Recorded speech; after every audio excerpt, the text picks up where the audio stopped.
네, 반갑습니다. AP투자연구소입니다.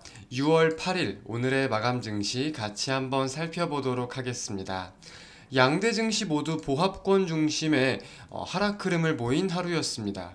이에 코스피는 0.18%, 그리고 코스닥은 0.52%, 양대 증시가 모두 하락 마감을 하였는데요. 이에 대해 우리가 기술적인 흐름을 좀 살펴본다면 분봉상 사실 오후 2시까지 낙폭이 이렇게 확대가 되기도 했었어요.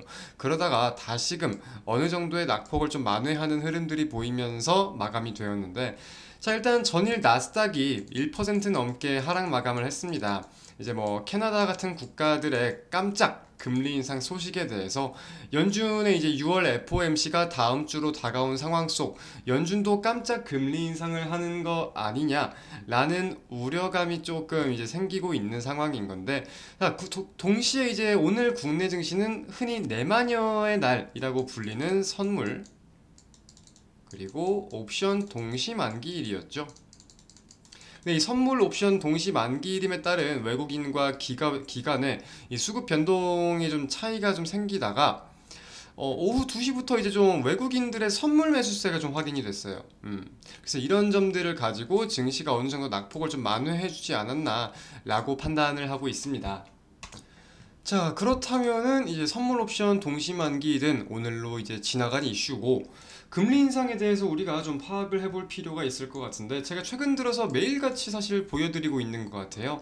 이 CME의 패드워치 그 전망에 대해서 현재로서는 동결에 대한 가능성이 69%, 인상 25베이시스 포인트 인상에 대한 전망이 31%로 꾸준히 변동성을 보이고 있으나, 아직까지는 그래도 동결에 대한 확률이 확실히 우세한 상황인 건 맞는 것 같아요. 자, 이제 캐나다와 호주죠. 깜짝 금리 인상에 대한 우려감을 갖는다.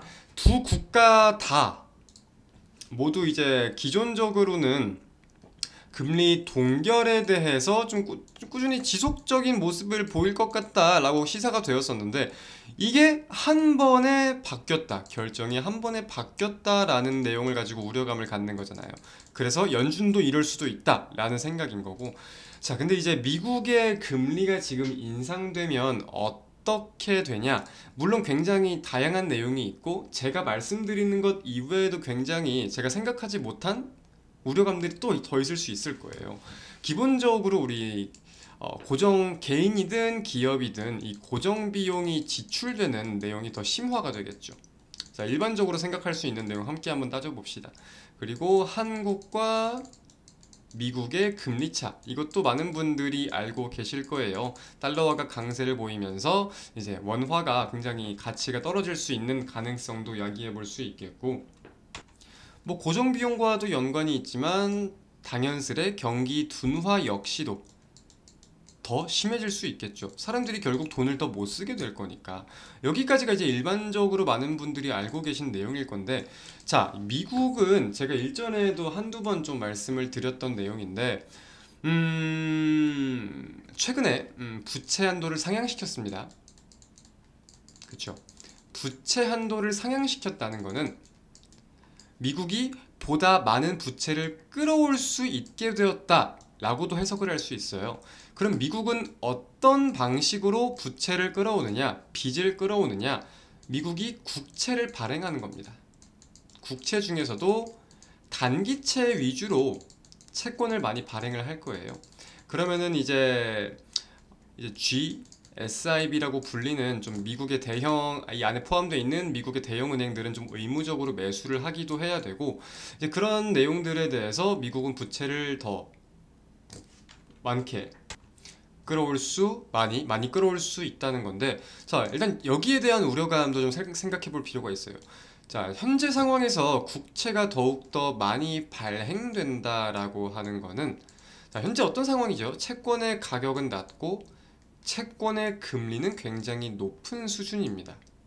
채권의 매력도가 없으니까 수익성을 더 많이 주면서라도 이런 수순이 이루어지고 있는 거예요. 근데 이런 상황에서 단기채, 통화정책에 민감한 단기채가 더욱 많이 발행된다라는 거는 결국 이 GSIB라고 말씀을 드렸던 대형 은행들도 매수를 하고, 이제 뭐 MMF 펀드를 이용해서 굉장히 다양한 기관들이 이 채권들을 매수할 수가 있는데, 매수를 함에 따라서 이자율, 즉 수익률이라는 게 있잖아요. 그럼 이거를 누가 지급을 해주냐? 미국 정부가 지급을 해주는 거예요. 그럼 미국 정부는 이 빚에 대한, 채무에 대한 이자를 이렇게 지급을 하는 건데, 지금 미국이 결국 통장 잔고가, 현금 잔고가 좋은 상황은 아니에요. 계속해서 하락을 하고 있는 상황인데, 부채가 없으니까, 부채를 못 끌어오니까 가지고 있던 현금을 쓰고 있는 거죠. 근데 이 현금도 의무적으로 어느 정도 이상은 끌어와야 됩니다. 그래서 이제 채권을 발행하면서 이 채권들을 매수하는 금액을 가지고 이 통장 잔고를 끌어올 텐데, 이걸 TGA 잔고라고 하죠. 그럼 이렇게 되면은 어떤 생각들을 해볼 수가 있겠느냐? 자, 미국의 잔고가, 현금 잔고가 쌓인다라는 거는 우리가 한편으로는 어떻게 생각할 수 있냐면, 유동성이 감소할 수 있다. 더욱 가뜩이나 고금리 상황이기도 하죠. 시중에 현금이 없어질 수 있다. 유동성이 감소한다. 아무래도 이제 은행들에서도 의무적으로 이 채권들을 사야 되다 보니까 은행들이 가지고 있는 현금, 준비지급금이라고 합니다. 이 준비지급금도 사라질 수가 있어요. 자산의 형태가 바뀐다는 거죠.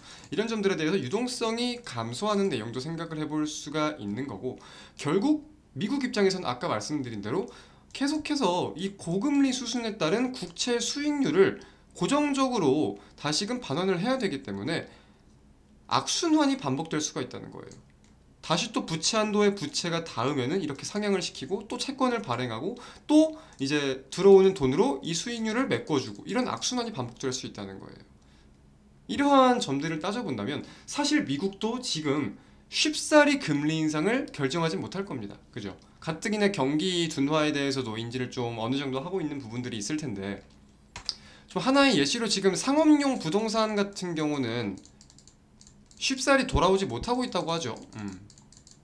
결국 뭐 사무실, 대표적으로 사무실을 예시로 들어서 사람들이 사무실을 많이 구해야 된다는 건데, 뭐 재택근무를 하는 경우 그 비율도 줄고 있지가 않고, 경기가 안 좋다 보니까 상업용 부동산 시장이 회사가 많이 새롭게 다시 안 들어온다는 거예요. 이런 점들에 대해서 따져본다면 결국 고금리에 대한 우려감을 인지할 필요가 있는 건데, 지금 상황에서 연준의 금리 인상은 쉽지 않다. 어떤 결정을 할지 모르겠지만 분명 지금 금리를 인상한다는 것은 그에 따른 리스크를 분명히 인지를 하고 할 것이다. 그래서 이런 점들을 좀 따져볼 필요가 있겠습니다. 뭐 더 자세히 들어가면은 이제 연준 입장에서도 이런 사태를 막기 위해서 BTFP를 시행을 하고, 지금 BTFP 실행량이 굉장히 늘어나고 있는 것도 맞는데, 이런 내용들은 이제 이번 주 다음 주 중으로 더 자세히 많이 말씀을 드릴게요. 오늘 증시 영상은 여기서 마치도록 하겠습니다. 감사합니다.